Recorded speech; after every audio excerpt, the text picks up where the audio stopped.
Sa pagpapatuloy ng ating kwento, ang sumiklab na digmaan ng hukbong alyansa at mga orc ay nagpatuloy ng walang tigil. Makikita si Yuri na seryoso niyang tiningnan ang orc na nagwawala, at upang hindi madagdagan ang mga namamatay sa karamihan sa kanilang mga sundalo ay anako ni Yuri ang lahat ng responsibilidad para harapin ang karamihan sa mga orc.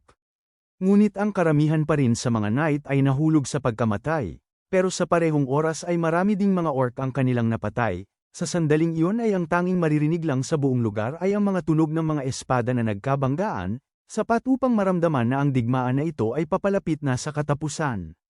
Habang bumabalot ang katahimikan ng papalubog na ang araw ay ang kapalit naman dito ay ang buhay ng mga mandirigma.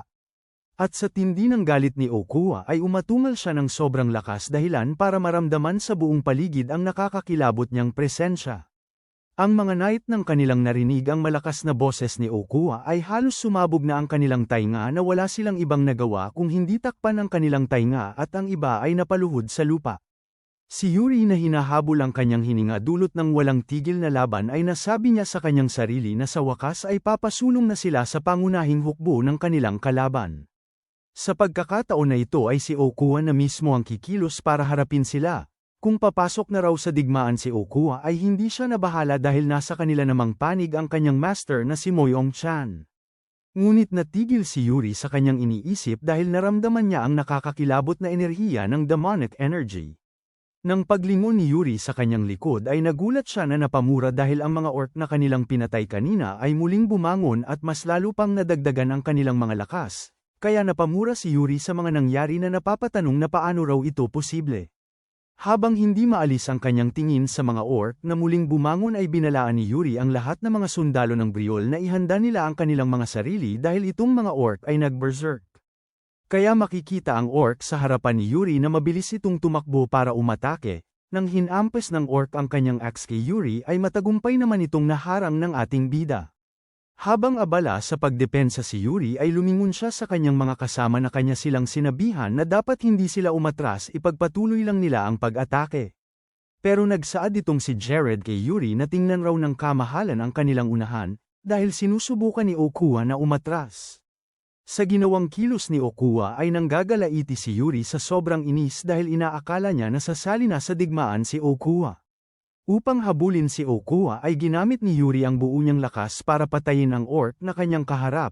Sabay inutusan ni Yuri ang kanyang kasama na kanilang habulin si Okua. Ngunit sa hindi niya inaasahan ay mayroon na namang isang orc na humarap kay Yuri upang hindi niya magambala si Okua.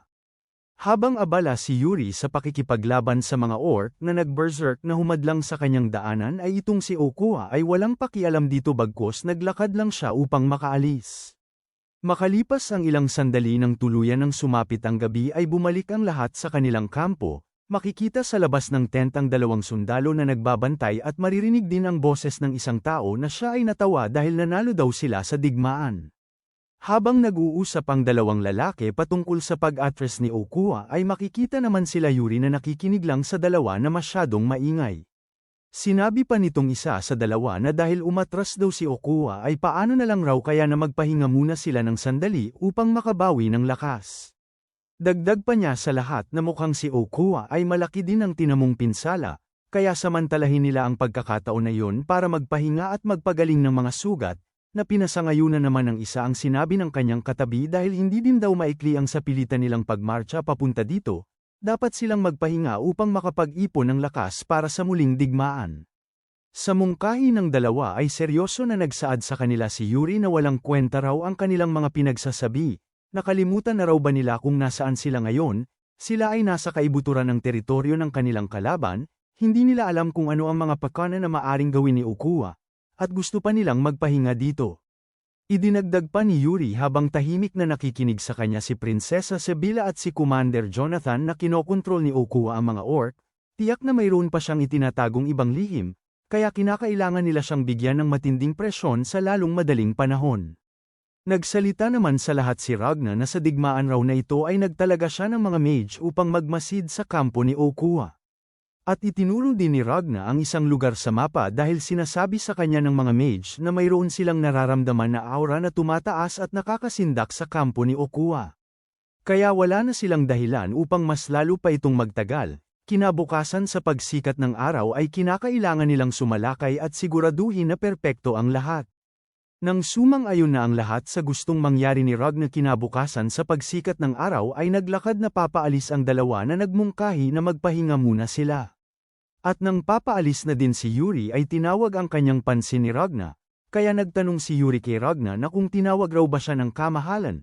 Ayon naman ni Ragna na mayroon raw muna silang pag-usapan ng sandali. Sabay ipinakita ni Ragna ang isang item kay Yuri na kanyang sinabi na kinakailangan raw na panatilihin na lihim ni Yuri ang lahat niyang sasabihin, kaya raw ba niyang gawin iyon?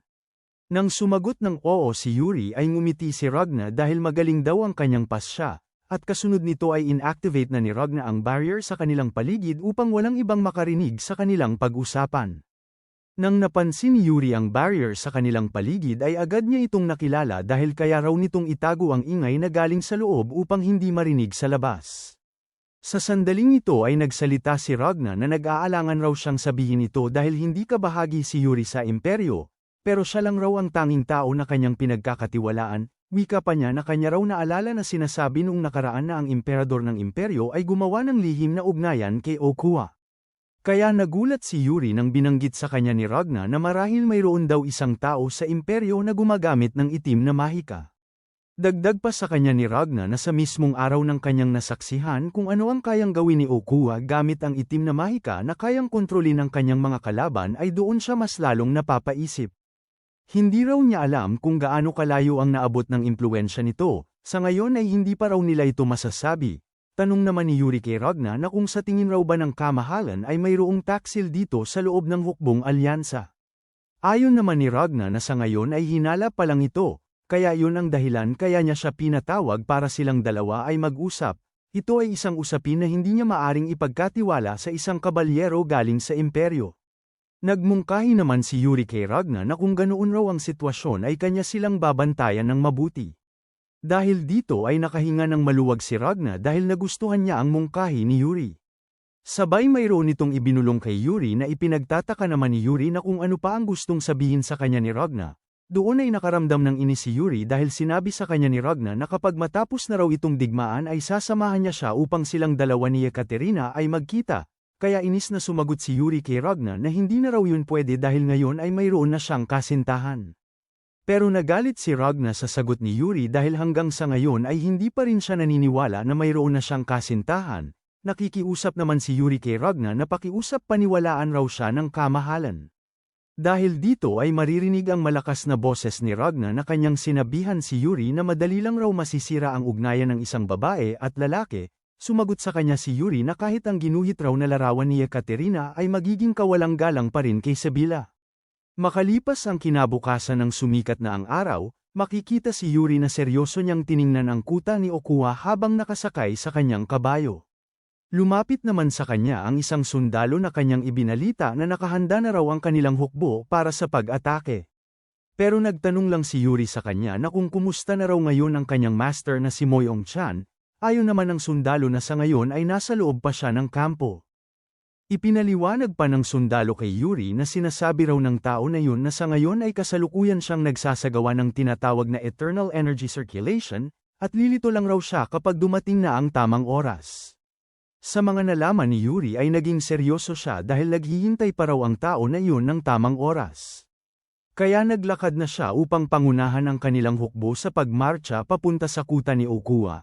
Pero bahagya siyang napatigil dahil mayroon siyang napansin niya na maraming mga bakante na lugar sa kanilang formation. Matapos raw nilang dumaan sa maraming pagsubok ng kamatayan, at matapos lampasan ang mga bumagsak nilang kasama ay narating nila ang lugar na ito. Kaya tinawag na nga ni Yuri ang pansin ng lahat ng hukbong Briol upang palakasin ang kanilang mga loob. At iniisip din niya na ang pag-aalangan daw sa pagsasalita ay hindi makapagpapagaan sa bigat ng pagkamatay ng kanilang kasama, wala na raw makakapawi sa sugat na iniwan nito. Kaya agad na itinaas ni Yuri ang kanilang bandila na kanyang pinaalam sa lahat na ito na raw ang kanilang huling digmaan at sa wakas ay malapit na itong matapos, sa ngayon ay wala na raw siyang masabi. Sa pagpapalakas ni Yuri ng loob ng kanyang mga nasasakupan ay ngumiti si Hernando dahil nagustuhan niya ang ginawang hakbang ni Yuri upang mas lalo pang palakasin ang loob ng kanilang mga kasama. Kaya makikita ang lahat ng mga knight at sundalo ay silang lahat ay nagtawanan dahil kapag sila raw ay mabuhay dito ay sana magkikita pa silang muli ng kanilang mga naging kaibigan dito sa digmaan. Maging sila Jared at Laurent ay sumali na din sa tawanan ng lahat nilang mga kasama. Dahil dito ay tinaas ng lahat ng hukbong Briol ang kanilang mga espada, bilang pagpapakita na handa na silang sumabak sa huli nilang digmaan. Doon ay nagbigay na nga ng hudyat ang isang sundalo na simulan na nila ang kanilang pag-atake, at nang narinig ni Yuri ang tunog ay pinangunahan na niya ang lahat niyang mga sundalo na umatake sa kuta ni Okua. Sa kanila naman unahan ay abala ang mga knight ng Brosin sa pagharap sa mga orc na nakabantay sa kanilang kuta. Doon ay lumingon itong si Commander Jonathan sa kanyang likod dahil narinig niya ang tunog ng maraming yapak na mga kabayo, at nang pagtingin niya ay nakita niya ang bandila ng Briol na papalapit na sa kanilang kinaroroonan upang sila ay tulungan. Kaya mas lalong lumakas ang kumpiyansa ng mga knight ng Brosin na pinapangunahan ni Commander Jonathan at Arater na sila ang mananalo sa digmaan dahil dumating na ang hukbo ng Briol para tumulong sa kanila. Habang sila ay nakikipagdigma sa mga orc ay maririnig naman ang boses ng isang sundalo na dapat nilang mabuksan ang kuta ni Okua. Makikita sa gitna ng digmaan na pinipilit ng hukbong Brosin na bigyan ng daanan ang hukbong Briol para sila na ang bahala na magbukas sa kuta ni Okua. Nagbigay naman ng utos si Yuri sa kanyang mga nasasakupan na mas lalo pa nilang bilisan at sumunod sa kanya.